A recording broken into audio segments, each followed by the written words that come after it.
के बारे में और भी बातें करूँगा डिटेल में। क्या लेक्चर टॉपिक्स थे, क्या जीडी टॉपिक थे, टेट में क्या पिक्चर्स थी, सब कुछ डिस्कस करूँगा।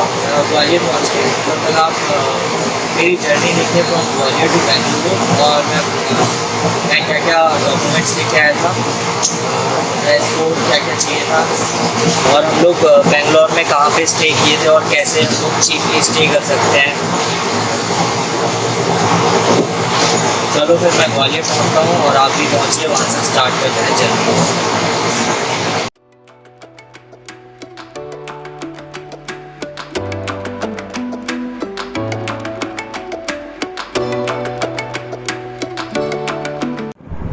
तो जय हिंद दोस्तों, वेलकम टू दिस वीडियो। और मैं इस वीडियो में अपनी जर्नी शेयर करने वाला हूँ, अपनी एसएसबी बेंगलोर की जर्नी। और मैं एसएसबी बेंगलोर पहली बार नहीं जा रहा हूँ, मैं 2 बार पहले भी जा चुका हूँ। एक बार सितंबर 2015 में और एक बार फरवरी 2016 में। तो ये भी देखना होगा कि इन 5 या 6 सालों में कितना डिफरेंस आया है बेंगलोर में, ये भी देख के मैं आपको बताऊँगा।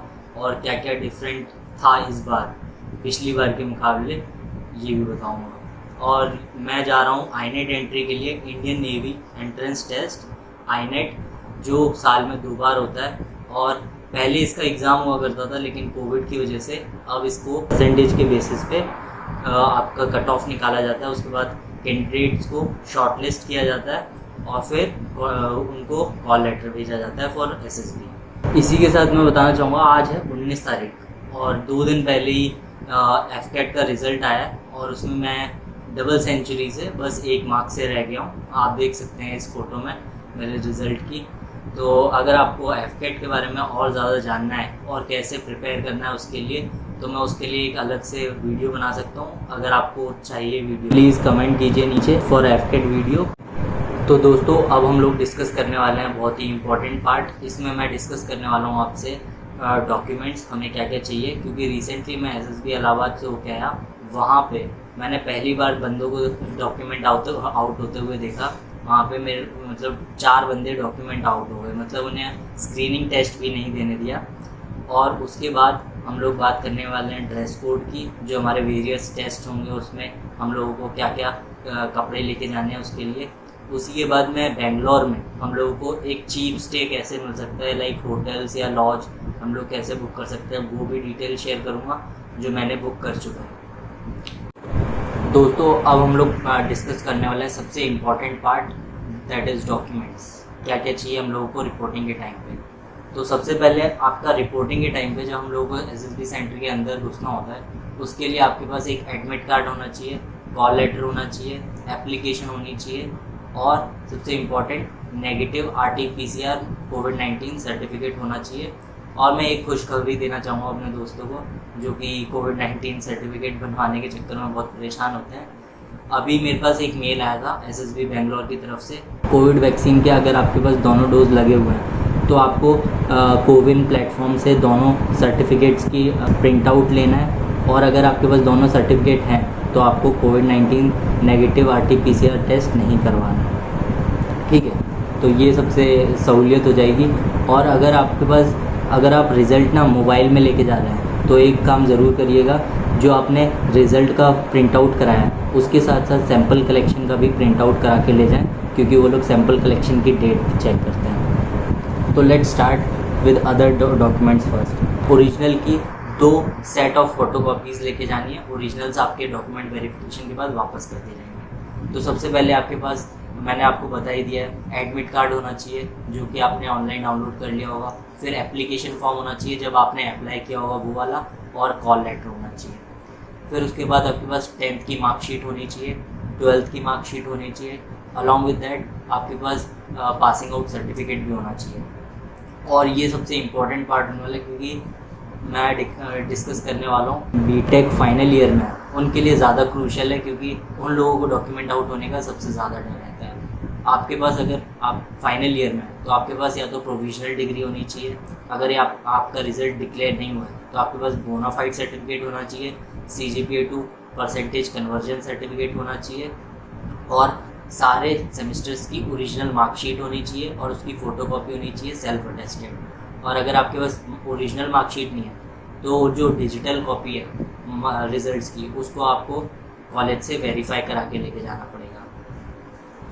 तो फिर इसके बाद आपके पास होना चाहिए, अगर आपके डॉक्यूमेंट्स हायर स्टडीज़ के लिए सबमिटेड है किसी इंस्टीट्यूट में, तो आपके पास अंडरटेकिंग होनी चाहिए सर्टिफिकेट सबमिशन की, और इसके साथ आपके पास सेलेक्ट सर्टिफिकेट होना चाहिए।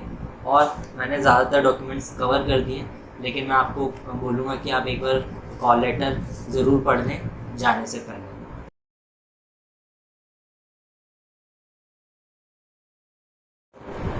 तो दोस्तों, अब हम लोगों ने डॉक्यूमेंट्स की बात कर ली, अब हम लोगों को बात करनी चाहिए ड्रेस कोड और हम लोगों को कोविड-19 प्रोटोकॉल्स फॉलो करने के लिए क्या क्या मटेरियल्स चाहिए। चलो हम उसको देखते हैं। और अगर जो मेरे दोस्त लोग जिनने मेरी पहले की वीडियो देखी है वो थोड़ा सा स्किप कर सकते हैं, क्योंकि ये थोड़ा सा रिपीटेटिव है। तो ये बस उनके लिए जिनको जो पहली बार एसएसबी जा रहे हैं वो ज़रूर देखें। कुछ भी नया जानने को मिलता है या सीखने को मिलता है तो प्लीज़ लाइक कीजिए, शेयर कीजिए और सब्सक्राइब कीजिए, क्योंकि व्यूअर्स हमारे देखकर चले जाते हैं, लाइक नहीं करते हैं, सब्सक्राइब नहीं करते हैं, तो थोड़ा सा वो लगता है। प्लीज़ मोटिवेट कीजिए मुझे और ज़रूर से सब्सक्राइब कीजिए, थोड़ा सा धार्मिक बनिए। सब्सक्राइब करने के बाद जो घंटी आती है उसको बजाइए। तो फ्रेंड्स, लेट्स डिस्कस हमें एसएसबी के लिए ड्रेस कोड क्या चाहिए। तो सबसे पहले हमें स्क्रीनिंग, साइकोलॉजी और इंटरव्यू टेस्ट के लिए हमारे पास 2 फॉर्मल सेट्स होने चाहिए, और हमारी शर्ट होनी चाहिए लाइट कलर्ड, डार्क ट्राउज़र्स होने चाहिए, एक नेक टाई होनी चाहिए इंटरव्यू के लिए। ये नेक टाई कंपलसरी नहीं है, लेकिन आप पहनेंगे तो अच्छा होगा। एक ब्लैक बेल्ट चाहिए, और जीटीओ के लिए हमारे पास एक वाइट टी शर्ट होनी चाहिए और एक वाइट शॉर्ट्स होने चाहिए। और ये जो हैंगर आप देख रहे हैं ये ज़रूर लेते जाएं, क्योंकि लास्ट टाइम जब मैं ये हैंगर भूल गया था तो मुझे ये फॉर्मल्स मैनेज करने में एसएसबी में बहुत दिक्कत हुई थी। और कोविड-19 की वजह से हमारे पास एक बेडशीट और पिलो कवर भी होना चाहिए। और अब हम शूज़ की बात करते हैं। हमारे पास एक फॉर्मल शूज़ होने चाहिए, एक पेयर ऑफ फॉर्मल शूज़ और एक स्पोर्ट्स शूज़, प्रेफरेबली वाइट। और मैं ये ट्रॉली बैग लेके जा रहा हूँ, आप कोई छोटा बैग भी लेके जा सकते हैं जिसमें आपका सामान आ जाए। दोस्तों, फॉर्मल्स के बारे में मैं कुछ बताना चाहूँगा। ये जो आप फॉर्मल देख रहे हैं राइट हैंड साइड पे, ये फॉर्मल्स बहुत पुराने हैं। मैं बताता हूँ कितने पुराने हैं। जब मैं 2015 में, इसी महीने में सितंबर में 2015 में एसएसबी गया था बेंगलोर ही, तब मैंने यही फॉर्मल्स खरीदे थे। ये अभी तक चल रहे हैं और पता नहीं ये कब तक चलेंगे। तो लेट्स होप ये चलते रहें और मुझे नए फॉर्मल्स ना खरीदने पड़े।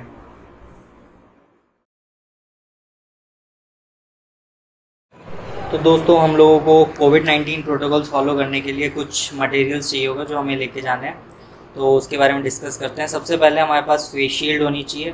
फेस शील्ड और गॉगल्स में से कुछ भी चलेगा। उसके बाद हमारे पास पर्सनल हैंड सैनिटाइज़र होना चाहिए, एक वाटर बॉटल होनी चाहिए, हैंड ग्लव्स होने चाहिए और N95 रीयूजेबल मास्क होने चाहिए 3। ये वाले मास्क रख लीजिएगा, क्योंकि ये वाले भी काम आते हैं जब N95 मास्क में हम लोग कंफर्टेबल फील नहीं करते हैं।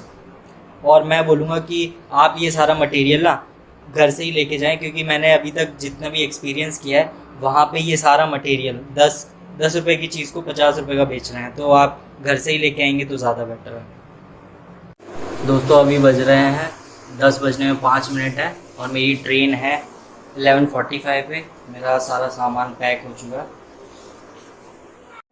दोस्तों, आप ये देख सकते हैं कि ये ग्वालियर है, और ग्वालियर से अगर हम नेशनल हाईवे 44 पकड़ेंगे तो ये जाएगा पहले यूपी, फिर यूपी से वापस एमपी, एमपी से महाराष्ट्र, फिर तेलंगाना, फिर आंध्र प्रदेश, और फिर इतने सारे स्टेट्स पार करने के बाद कर्नाटका, और ये रहा बेंगलुरु जो हमारी आज की डेस्टिनेशन है। तो ग्वालियर और बेंगलुरु में डिस्टेंस है 2440 किलोमीटर्स और मुझे लगेंगे 42 आवर्स ये कंप्लीट करने में। और आज है 19 सितंबर 2021 और मैं पहुंचूंगा 21 तारीख को। दोस्तों, तो अब निकलने का टाइम हो गया है। 11:45 पे ट्रेन ग्वालियर में पहुंच जाएगी और मैं जा रहा हूँ कर्नाटका संपर्क क्रांति से, जो कि 42 आवर्स की जर्नी होने वाली है और मैं 7 स्टेट से गुजरते हुए जाऊँगा। और ये मैं इसलिए बता रहा हूँ क्योंकि जब हम लोग इंटरव्यू दे रहे होते हैं तो हमसे सबसे पहला सवाल ये पूछा जाता है कि तुम कैसे आए हो और कहाँ से होकर आए हो। तो ये एसएसबी में जाने से पहले अपना जहाँ जिस रूट से आप आ रहे हो उसकी अच्छे से जानकारी ले लिया जाए। तो चलिए चलते हैं, ट्रेन पकड़ते हैं, आगे की बातें करेंगे वहीं पे।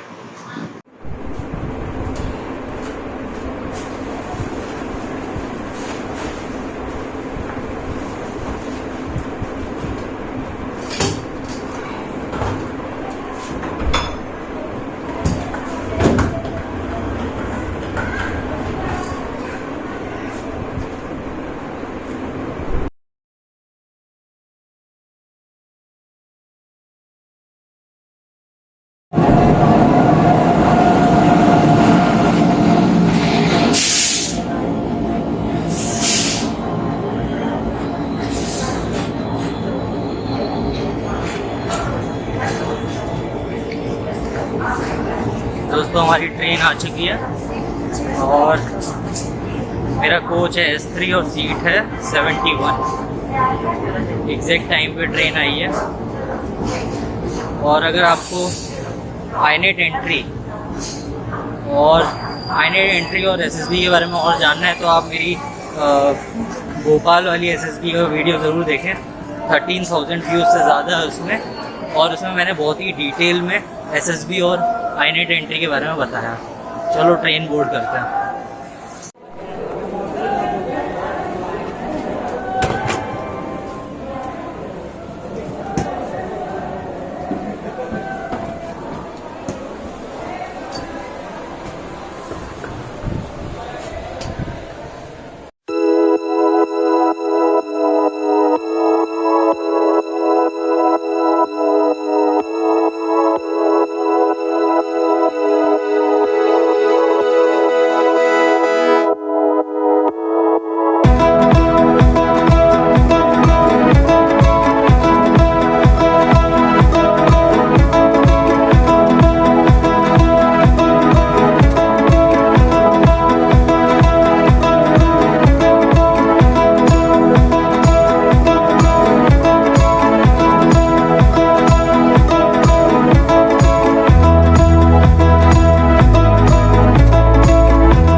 रहेगा रूटीन। और हम लोग अब बस पहुँचने वाले हैं कच्चे गुड़ा, डे 2 ऑफ माई जर्नी। अभी मुझे कच्चे गुड़ा के बाद भी 1000 किलोमीटर दूर जाना पड़ेगा बैंगलोर पहुँचने के लिए। कच्चे गुड़ा पड़ता है तेलंगाना में, और जितना मैं ट्रैवल करता हूँ इंडिया में उतनी ज़्यादा मुझे इससे और प्यार होता रहता है।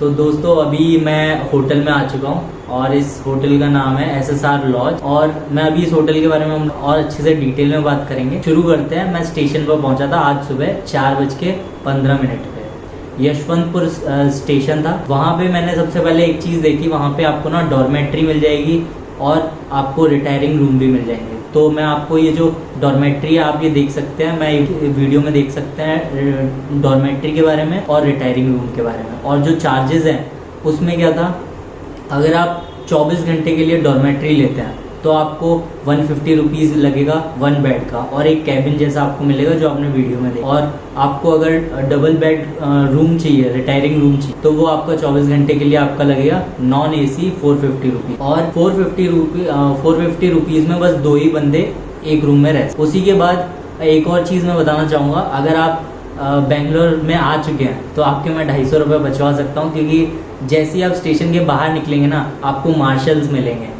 अगर आपका मास्क थोड़ा सा भी नीचे है, मतलब नाक भी आपकी अगर दिख रही है, तो आपके 250 रुपये गए।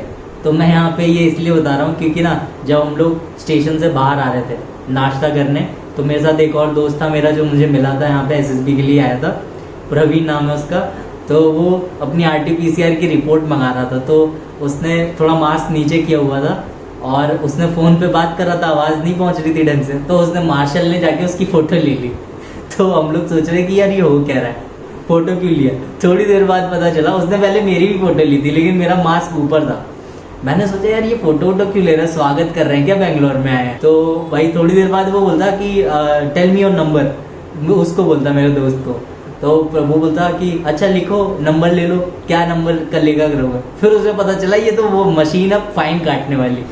फिर उसने देखा ये तो फाइन काटने वाली बोलता। फिर हम लोगों ने थोड़ा सा गिड़गिड़ाया उनके सामने, बोला सर हम लोग बस SSB देने आए हैं, स्टूडेंट हैं, इतना कुछ अफोर्ड नहीं कर सकते। वो तो बोलता कि भाई CCTV कैमरे के अंडर में हो, तुम्हें 250 रुपये तो देना ही पड़ेगा, कुछ नहीं कर सकते। बगल में हमारे एक आंटी ठेले पे फ्रूट्स बेच रही थी, उनका मास्क दिख ही नहीं रहा, और इस बंदे का भाई मास्क बस नाक थोड़ी सी दिख रही थी, उसको 250 रुपये चिपकाने के चक्कर में थे। और बगल में एक आंटी मस्त फ्रूट्स बेच रही है, कोई दिक्कत नहीं है, वो मास्क है ही नहीं उनका। तो हम लोगों ने बोला कि सर देखिए यहाँ पे तो बहुत सारे लोग हैं जो मास्क नहीं लगाए। तो बोलते हैं उनको भी अभी पकड़ूंगा मैं, टेंशन मत लो, उनका भी खींचूंगा। तो उनने 2-3 बंदे को और पकड़ लिया हमारे सामने। फिर थोड़ा बहुत गिड़गिड़ाने के बाद तो 100 रुपये पे वो मान गए। उन्होंने बोला कि ठीक है हम थोड़ा सा एडिट कर देते हैं, आपको 100 रुपये तो देने ही पड़ेंगे। फिर हम लोगों ने 100 रुपये दे दिए। तो मैं इसलिए बोलना चाहूँगा कि जब भी आप बेंगलोर में बिल्कुल आप कदम रखें, अपने मास्क ऊपर रखें, बिल्कुल प्रॉपर तरीके से पहने, वरना आपके 250 रुपये तो गए। फिर उसके बाद मैंने ये सर्विस सिलेक्शन बोर्ड के पास मैं पहले भी आ चुका था, तो मैंने इसके आसपास एक होटल देखा जिसका नाम है SSR लॉज, जो कि आप इस वीडियो में देख सकते हैं ये रूम कैसा है। तो ये रूम ना हम लोगों ने शेयरिंग में बुक किया है। मेरे साथ 3 बंदे मतलब 2 बंदे और हैं। एक तो सुभाष चंद्र बोस है from Tamil Nadu, and from Andhra Pradesh Rajesh ji. तो अब हम लोगों ने, मेरे को ये रूम पड़ा है 650 रुपीज़ में। तो अगर हम लोग तीनों में डिवाइड करेंगे तो बहुत सही पड़ जाएगा। इसीलिए, और ये ये SSB के बहुत पास भी है, तो मुझे ये सबसे ज़्यादा फ़ायदेमंद लगा। क्योंकि जो मेरा दोस्त है प्रवीण, उसने डॉर्मेट्री लिया, तो वो यशवंतपुर रेलवे स्टेशन में ही है।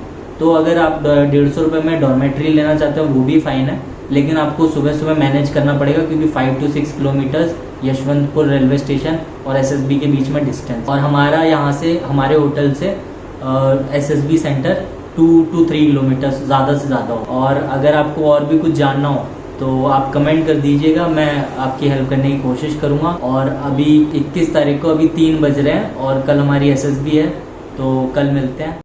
तो दोस्तों अब डिस्कस डिस्कस करते हैं कि रिपोर्टिंग वाले दिन क्या क्या हुआ था प्रोसीजर में। तो सबसे पहले हम लोग होटल से निकले और हमारा 1.8 किलोमीटर दूर था होटल से एसएसबी सेंटर। तो हम लोगों ने ओला किया और हम लोग एसएसबी सेंटर के गेट पे पहुंचे। वहाँ पे हम लोगों को 2 लाइंस में डिवाइड कर दिया गया और 3 डॉक्यूमेंट्स हमें निकालने के लिए बोले गए। सबसे पहले एक original ID card that is Aadhaar card होना चाहिए, उसी के साथ आपके पास कॉल अप लेटर होना चाहिए और एप्लीकेशन फॉर्म होना चाहिए। और अलॉन्ग विद दैट अगर आपके पास कोविड-19 के वैक्सीन लग चुके हैं तो आपके पास सर्टिफिकेट होने चाहिए दोनों के, और अगर ये नहीं है तो आपके पास कोविड-19 RT-PCR का नेगेटिव रिपोर्ट होना चाहिए। ये तीनों डॉक्यूमेंट्स वेरीफाई होने के बाद हम लोगों को अंदर भेज दिया जाता है और उसके बाद फिर हम लोगों को हमारा लगेज एक असाइंड लोकेशन पे रखवा दिया जाता है। फिर हम लोगों के एक और बार 10th की मार्कशीट से डेट ऑफ बर्थ वेरीफाई की जाती है और उसके बाद हम लोगों को कैंडिडेट्स मैस भेज दिया जाता है ब्रेकफास्ट करने। तो मैं ब्रेकफास्ट कर रहा था तो मेरा मास्क नीचे था, तो एक बहुत ही मस्त इंसिडेंट हुआ।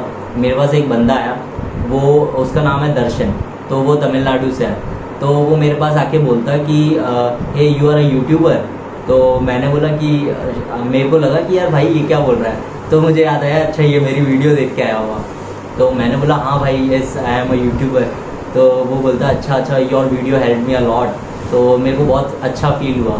तो फिर हम लोगों ने बात की, उसको वो तमिलनाडु से था तो उसको हिंदी में थोड़ी सी प्रॉब्लम आ रही थी, तो उसने मुझसे हेल्प मांगी। मैंने बोला definitely I will provide you help, तो कोई इशू नहीं है उसमें। तो फिर इसके बाद इससे रिलेटेड और भी मस्त इंसिडेंट है, आगे मैं बताऊंगा जब हम लोग इंटरव्यू और साइकोलॉजी और आगे की बात करेंगे। फिर हम लोगों ने ब्रेकफास्ट किया और हम लोग वापस वहाँ पे आए जहाँ पे हम लोगों को डॉक्यूमेंट्स वेरीफाई हो रहे थे। फिर हम लोगों के सारे डॉक्यूमेंट्स की फ़ोटोकॉपीज़ अलाइन की गई, सारी हमारी फ़ोटोकॉपी जमा हो गई। सबमिट होने के बाद हम लोगों को अपने डॉक्यूमेंट फोल्डर के साथ हॉल में भेजा गया। उस हॉल में हम लोगों का सबसे पहले शुरू हुआ OIR, that is officer intelligence rating. तो ऑफिसर इंटेलिजेंस रेटिंग में हम लोगों के पास जो टेस्ट बुकलेट आई वो थी टेस्ट बुकलेट नंबर 34 एंड 35। दोनों टेस्ट के लिए हमें 21 मिनट्स ईच मिले और OMR हमें प्रोवाइड की गई थी। और OMR को हमें कंप्लीट करने के लिए हमें 21 मिनट्स के अंदर ही वो करना था, और उसके साथ ही हमें मैनुअल आंसर शीट भी दी गई जो हमें OMR से देख के लिखना था। फिर हमारा OIR हो चुका था। इसके बाद हम लोगों का स्टार्ट हुआ PPDT, that is picture perception and discussion test. तो इसमें हम लोगों को एक पिक्चर दिखाई गई जिसमें 4 कैरेक्टर्स थे, 3 मेल्स थे, 1 फीमेल थी, और उसका स्टिमुलस ऐसा था कि वो लोग डिस्कस कर रहे थे और ऐसा लग रहा था वो प्लानिंग और स्ट्रेटेजी बना रहे हैं किसी चीज़ की। तो मैं इस बार अच्छे से परसीव किया पिक्चर को और मैंने इस पर बनाया था ऑर्गेनाइजिंग अ कॉलेज फेस्ट। तो इसके बाद हम लोगों को हॉल से बाहर भेज दिया गया और फिर 10 से 15 मिनट बाद हम लोगों के ग्रुप्स डिवाइड कर दिए गए और हम लोगों को इंडिविजुअल नरेशन और डिस्कशन के लिए 15 के ग्रुप में डिवाइड करके बुलाया गया। तो मेनली ज़्यादातर लोगों की पिक्चर इसी पे बेस्ड थी, मतलब कोई प्रोजेक्ट बना रहा था, कोई एक दूसरे की हेल्प कर रहा था फॉर एग्ज़ाम। तो ज़्यादातर स्टोरीज़ ऐसी सिमिलर थी। फिर हम लोगों का PPDT हो गया। उसके बाद हम लोगों को लंच करने के लिए भेजा गया मेस में और अराउंड 2 PM हम लोगों को रिज़ल्ट डिक्लेयर करने के लिए वापस हॉल में ले जाया गया। तो वहाँ पे मैं बताना चाहूँगा चेस्ट नंबर 3, 4, 5 ये हमारे स्क्रीनिंग के टाइम के चेस्ट नंबर थे और मेरा चेस्ट नंबर था 4। तो चेस्ट नंबर 3, 4 और 5 के ना बिल्कुल सीक्वेंस में हम लोगों को स्क्रीनिंग के लिए हमारे चेस्ट नंबर बोले गए। तो मैंने ये बहुत पहली बार देखा कि बिल्कुल एक लाइन से 3 लोग स्क्रीन इन हो गए हों, तो बहुत अच्छा लगा था स्क्रीन इन होके। तो हमारी स्क्रीनिंग की प्रोसीजर हो गई थी। फिर उसके बाद हम लोगों से PIQ फॉर्म्स भरवाए गए और PIQ फॉर्म के साथ साथ बहुत सारे अदर फॉर्म्स भी भरवाए गए। उनके बारे में मैं डिटेल में बात करूँगा बाद में। तो मैं बता देता हूँ, सबसे पहले हमारे पास रिपोर्टिंग की थी 94 कैंडिडेट्स ने और 94 में से 26 कैंडिडेट स्क्रीन्ड इन हुए। अब मैं एक और चीज़ बताता हूँ कि मैंने इस बार डॉक्यूमेंट आउट शुरुआत में तो नहीं देखे, लेकिन स्क्रीनिंग के बाद हमारे डॉक्यूमेंट आउट हो गए थे 2 बंदे, क्योंकि इनकी जो पासिंग आउट की डेट थी बीटेक की या फाइनल ईयर के पेपर थे वो कोर्स के स्टार्ट होने के बाद की डेट थी। तो इन लोगों को फिर अंडरटेकिंग साइन कराई गई और स्क्रीन इन होने के बाद डॉक्यूमेंट आउट होना पड़ा। तो हमारे 26 स्क्रीन इन हुए थे, उसके बाद 2 लोगों को वापस घर भेज दिया गया और फिर 24 बचे और 24 में से 4 बंदे रेकमेंड हुए और इनके बारे में और भी बात करेंगे हम लोग, क्योंकि ये वीडियो बहुत लंबी हो जाएगी, इसीलिए मैं इसको यहीं पे ख़त्म करता हूँ। आप नेक्स्ट वीडियो देखना, उसमें मैं साइकोलॉजी, जीडी और इंटरव्यू के बारे में बात करूँगा और कॉन्फ्रेंस के बारे में बात करूँगा। तो अगर आपको ये वीडियो थोड़ी सी भी हेल्पफुल लगी हो तो प्लीज़ लाइक कीजिए, सब्सक्राइब कीजिए और शेयर कीजिए अपने दोस्तों में।